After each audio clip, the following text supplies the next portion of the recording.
দর্শক আসসালামু আলাইকুম। দর্শক আপনাদের প্রীতীয় শুভেচ্ছা জানিয়ে শুরু করছে আমাদের আজকের প্রতিবেদন। তো দর্শক, আজকে আমরা খুবই হতদরিদ্র পরিবারের মেয়ে গল্প তুলে ধরব, যার নাম হচ্ছে রহিমা। রহিমার বিয়ের বয়স হয়ে গেছে, কিন্তু বিয়ে হচ্ছে না। কারণ রহিমা থাকেই মাটির ঘরে, কি করে বিয়ে হবে? তার মধ্যে তার মা আছে, তার বাবা নেই।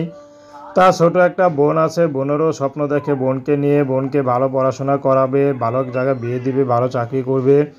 কিন্তু শেষমেশ রহিমা পড়তে পারেনি। রহিমা এখন ইউটিউব এসেছে বিয়ে শাদীর জন্য, কারণ তারও তো একটা ভবিষ্যৎ আছে। তো রহিমাকে যারা বিয়ে করতে আসে তারাই শুধু যৌতুক চায়, এর জন্য রহিমার আর বিয়ে হচ্ছে না।